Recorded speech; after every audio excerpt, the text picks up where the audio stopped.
आज के मुख्य समाचार। शिमला में फल फूल रहा है चिट्टा और नशा। शिमला के एक होटल में भड़की आग। एचआरटीसी चालकों का धरना प्रदर्शन।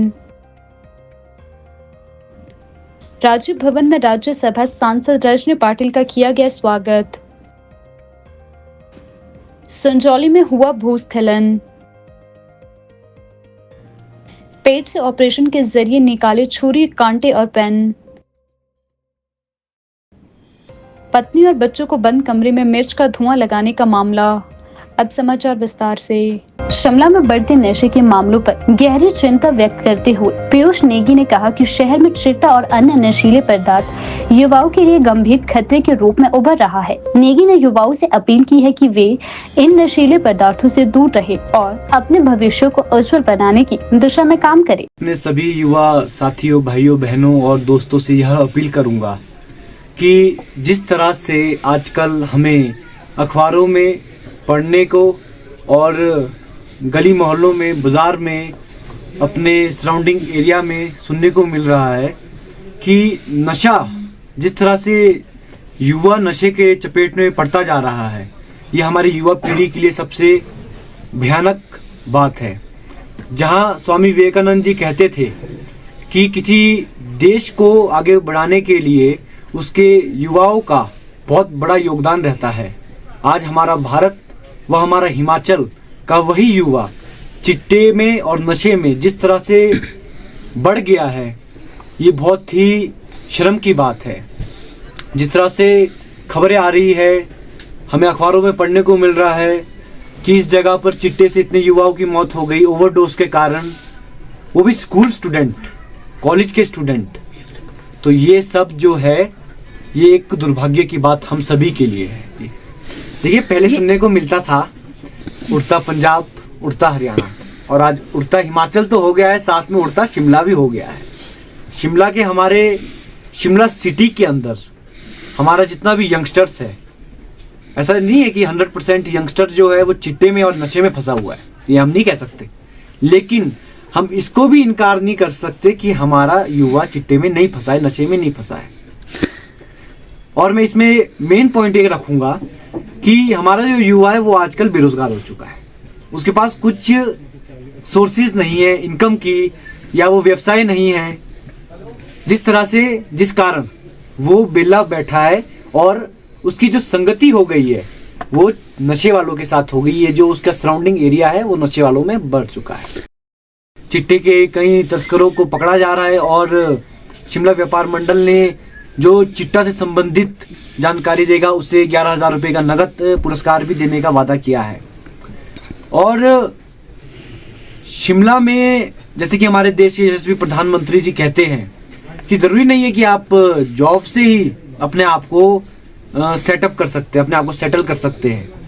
आप इनोवेटिव बनिए, आप बिजनेस आइडियाज लेकर आइए, और हमारे पीएम जी के द्वारा, हमारे प्रधानमंत्री जी के द्वारा आप लोगों के लिए बिजनेस के लिए बहुत सारी हेल्प जो है वो प्रधानमंत्री जी करेंगे। और हमारी सरकार को भी इसमें कड़े फैसले लेने की जरूरत है, और शिमला पुलिस को भी कड़े कानून बनाने की जरूरत है।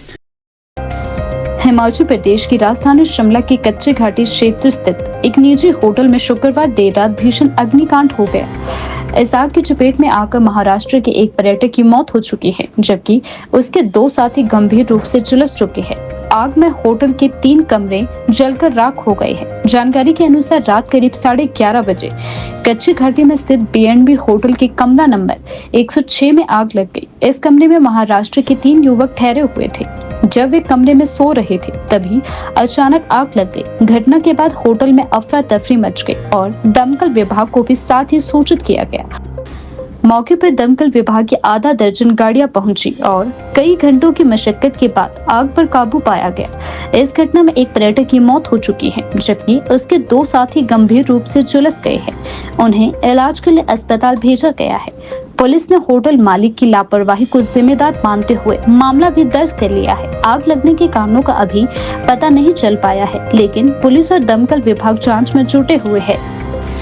शिमला पुलिस ने मृतक युवक के परिजनों को सूचना दे दी है। शव का पोस्टमार्टम शनिवार को आईजीएमसी अस्पताल में करवाया जाएगा, जिसके बाद उसे परिजनों को सौंप दिया जाएगा। झुलसे हुए दोनों पर्यटकों की स्थिति अभी स्थिर बताई जा रही है। पुलिस ने बताया कि आग लगने के कारणों की जांच की जा रही है। राज्यसभा सांसद और हिमाचल प्रदेश के प्रभारी रजनी पाटिल ने राजीव भवन में पहुंचकर हिमाचल प्रदेश के सभी विधायकों के साथ बैठक को संबोधित किया। इस अवसर पर उनका गर्मजोशी से स्वागत भी किया गया। बैठक में रजनी पाटिल ने हिमाचल प्रदेश की वर्तमान राजनीतिक स्थिति और विकास कार्यों पर चर्चा की। उन्होंने विधायकों से संवाद करते हुए राज्य के समग्र विकास के लिए केंद्र सरकार द्वारा किए जा रहे प्रयासों की जानकारी दी। पाटिल ने प्रदेश में पार्टी की रणनीति और आगामी योजनाओं के बारे में भी विधायकों को बताया। इस बैठक में प्रदेश के सभी प्रमुख नेताओं और विधायकों ने भाग लिया और राज्य के विकास के विभिन्न पहलुओं पर अपने विचार भी साझा किए। उन्होंने बैठक के दौरान सभी विधायकों से राज्य की जरूरतों को ध्यान में रखते हुए सक्रिय रूप से काम करने का आह्वान किया। हमारा सभी का 11 लोगों का नियुक्ति कर दिया गया अलग अलग राज्यों में इंचार्जेस करके। तो तब हमें बताया गया कि आप जल्दी से जल्दी स्टेट में जाके संगठन को बांधना शुरू करो, और मुझे हिमाचल की जिम्मेदारी दी है तो मैं हिमाचल आगे कर। 2-3 चीजें मैं आपसे बात शेयर करना चाहती हूँ। एक तो आज 1 साल हो गया है जब ऑपरेशन लोटस कंप्लीटली फेल करके हमारा फिर एक बार कांग्रेस का राज्य यहाँ पे स्थापित ही था, लेकिन उनको डिस्टर्ब नहीं कर सकते। बीजेपी को बहुत घमंड था कि हमने अगर ऑपरेशन लोटस बोल दिया तो बोल दिया। उन्होंने वैसे महाराष्ट्र में हमारे कर दिया और लोगों को तोड़ के मरोड़ के फैमिली तोड़ के उन्होंने अपने किसी भी हालत में सत्ता वैसे कामांतुरान भयंकर लज्जा, वैसे सत्ता तोड़ना तो भयंकर लज्जा। उनको कोई भी भय नहीं, कोई भी लज्जा नहीं। और उन्होंने एक पार्टी को छोड़ के किसी को pressure CID, CBI, income tax सभी अधिकारों को यूज करके उन्होंने पार्टियां छोड़ के हमारी गवर्नमेंट को डिस्टेबलाइज करने की कोशिश की। और उसी के विरोध में आज हमारे नेता राहुल गांधी जी, प्रियंका जी और खड़गे साहब लड़ाई लड़ रहे हैं। राज्यसभा में हमारे साथ सोनिया जी हैं, जिनके नेतृत्व में हम भी लड़ रहे हैं। और आप ही के यहाँ के हिमाचल के नड्डा साहब हमारे राज्यसभा के chairman leader of the house है, लेकिन हम उनके खिलाफ लड़ते हैं। इसका कारण ये है कि ये लोगों की वृत्ति जो है उनके साथ हमारी लड़ाई है। आज मैंने जैसे बोला 1 साल हो गया है कि पूरा दिन हो गया। दूसरी एक बात जो बीजेपी बहुत ही बखूबी निभाती है और वो है गवर्नमेंट स्थिति। और वो गवर्नमेंट स्थिति कैसे है? हिमाचल में कुछ नहीं है, हिमाचल में नाराज है, MLA नाराज है, मिनिस्टर नाराज है, इस तरह से नैरेटिव सेट करते हैं। जब वहां यहाँ आकर मैंने देखा तो सब लोग एक साथ काम कर रहे हैं, सरकार काम अच्छा कर रही है। दुर्दैव भाग्य की बात ऐसी है, दुर्दैव की बात ऐसी है कि आप लोग भी उसका प्रचार प्रसार कभी करते नहीं, कभी नाम देते नहीं है। जो हमारी अच्छी काम है उसके लिए तो कम से कम समझ के देनी चाहिए, वो भी हमें मिलती है। तो हम उसके लिए भी अभी आपसे भी बात करेंगे, आपकी सलाह लेंगे। ये दूसरी बात है। और तीसरी बात जो इम्पोर्टेंट है आज के दिन में, वो हमारे जो प्रदेश कार्यकारिणी की भंग कर दी गई है, वो हमें तुरंत उसको पुनर्गठित करना है। और पुनर्गठित करने के लिए हम कोशिश करेंगे 15 दिन में हमारी कार्यकारिणी पुनर्गठित हो जाए और सभी भौगोलिक सबको रख के सब कास्ट के, सब कम्युनिटी के सभी लोगों को हम लेके साथ में वो काम करेंगे और हमारे अच्छा माहौल में ये काम हम शुरू करेंगे और आगे की लड़ाई की शुरुआत आज ही करेंगे। और आज ही मैं बता रही हूँ आपको कि जो आप बोलते हैं ना, एक बार हमारी गवर्नमेंट आती है, एक बार उनकी गवर्नमेंट आती है, इस बार वैसे हुआ नहीं। दूसरी बात भी हमारी ही गवर्नमेंट आएगी, ये मैं बहुत दावे के साथ कहना चाहता हूँ। शिमला के पुराना बस स्टैंड में HRTC बस चालकों ने अपने हक को लेकर सरकार के खिलाफ धरना प्रदर्शन किया है। यह प्रदर्शन HRTC चालक यूनियन के प्रांतीय कोष अध्यक्ष पदम सिंह ठाकुर की अगुवाई में हुआ है। उन्होंने मीडिया से बातचीत करते हुए कहा कि सरकार को 15 दिन का अल्टीमेटम दिया है और चेतावनी भी दी गई है। यदि सरकार इस मुद्दे पर ठोस कदम नहीं उठाती है तो HRTC बस चालक चक्का जाम करेंगे। उन्होंने साथ ही जानकारी देते हुए बताया कि बस चालकों की समस्याओं को पूरी तरह से नजरअंदाज किया जा रहा है और यदि उनकी मांगे पूरी नहीं होती है तो वे बड़े पैमाने पर आंदोलन करेंगे। आवाज को सरकार तक उठाते हमसे एक बार फिर प्रबंधन तथा सरकार तक अपनी बात पहुंचाना चाहता हूं कि हिमाचल प्रदेश के ट्रांसपोर्ट HRTC डिपार्टमेंट के चालक परिचालक 65 महीनों से अब जो नाइट चला रहे हैं वो अपने पैसे से चला रहे हैं। 65 महीने से हमारा नाइट ओवर टाइम जो है नहीं मिला है। 12 अक्टूबर को हमारा जो 50 वर्षीय समारोह पीटरहॉफ में मनाया गया था, वहाँ से CM साहब ने घोषणा की थी कि HRTC को 31 दिसंबर तक 59 करोड़ रुपया जो आधा है दे दिया जाएगा और बाकी के जो लाभ है वो 31 मार्च तक पूरे किए जाएंगे। तो आज तक जनवरी महीने तक कोई भी हमें पैसा नहीं दिया गया। हम CM साहब से ओकओवर में मिले, उन्होंने 15 करोड़ देने की बात कही, जो कि फरवरी 15 तक जो है आपके वही खाते में आ जाएगा। आज मार्च 1 तारीख हो गई है जिसका कोई पता सता नहीं है।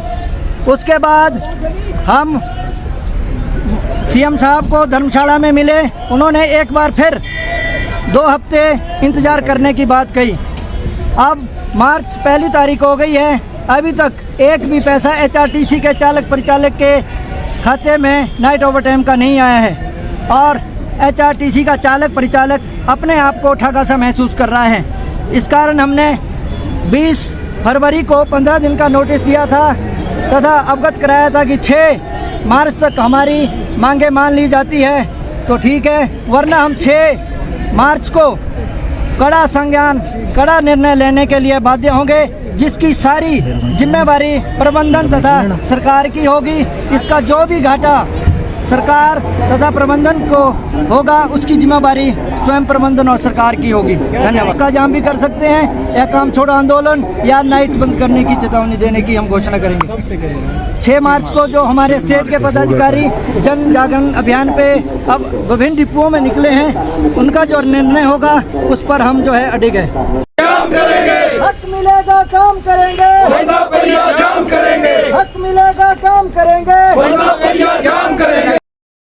हिमाचल प्रदेश के नेरचौक मेडिकल कॉलेज में एक चौंकाने वाला मामला संज्ञान में आया है, जहां एक मानसिक रोगी को असहनीय पेट दर्द की शिकायत के बाद अस्पताल ले जाया गया।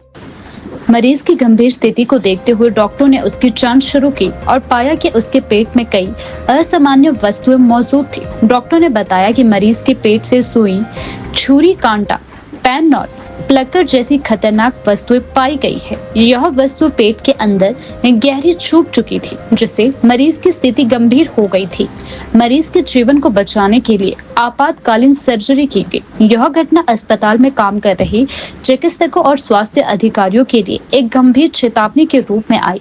मानसिक रोगियों में इस तरह के खतरनाक कदम उठाए जाने की घटनाओं को लेकर अब और सावधानी बरतने की आवश्यकता महसूस की जा रही है। इस मामले में प्रशासन ने जांच शुरू कर दी है और मरीज की हालत स्थिर बताई जा रही है। हिमाचल प्रदेश के शिमला जिले में एक हैरान कर देने वाला मामला इन दिनों संज्ञान में आया है, जहां एक व्यक्ति ने अपनी पत्नी और बच्चों को बंद कमरे में मिर्च का धुआं लगाने की कोशिश की है। यह घटना स्थानीय पुलिस के पास रिपोर्ट होने के बाद सामने आई है। पुलिस के अनुसार आरोपी व्यक्ति ने अपनी पत्नी और बच्चों के साथ मारपीट की और फिर उन्हें एक कमरे में बंद कर दिया और मिर्च का धुआं डालने की कोशिश की, जिससे उनकी जान को खतरा हो सकता था। घटना के बाद पीड़िता ने पुलिस में शिकायत दर्ज करवाई और मामले की गंभीरता को देखते हुए पुलिस ने तुरंत कार्यवाही शुरू कर दी। पुलिस ने आरोपित को हिरासत में लेकर मामले की जांच शुरू की है और परिवार को सुरक्षा प्रदान की गई है।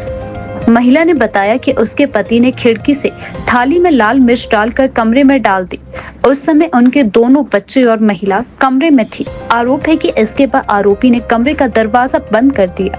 मिर्च के धुएं के कारण महिला और बच्चों का कमरे में दम घुटने लगा। इसके बाद किसी तरह से तीनों ने मिलकर दरवाजा खोला और बाहर निकले। महिला का आरोप है कि उसके पति ने उसे शारीरिक और मानसिक रूप से प्रताड़ित किया है तथा जान से मारने की धमकी भी दी है। शिमला के संजौली स्थित मेडिकल हॉस्टल के पास बीती रात हुई भारी वर्षा ने हॉस्टल की इमारत को खतरे में डाल दिया है। लगातार बारिश के कारण इमारत की दीवारों में दरारें आ चुकी हैं। बारिश के बाद इमारत के आसपास के क्षेत्र में भूस्खलन भी हुआ है, जिससे हॉस्टल की संरचना पर प्रतिकूल असर पड़ा है। हॉस्टल प्रशासन ने विद्यार्थियों की सुरक्षा को ध्यान में रखते हुए उन्हें अस्थायी रूप से सुरक्षित स्थानों पर जाने की सलाह दी है। स्थानीय अधिकारियों ने स्थिति का जायजा लिया और जल्द ही इमारत की सुरक्षा के लिए आवश्यक कदम उठाने का आश्वासन भी दिया है। इस घटना ने शिमला में मानसून के दौरान संभावित खतरों को लेकर चिंता बढ़ा दी है।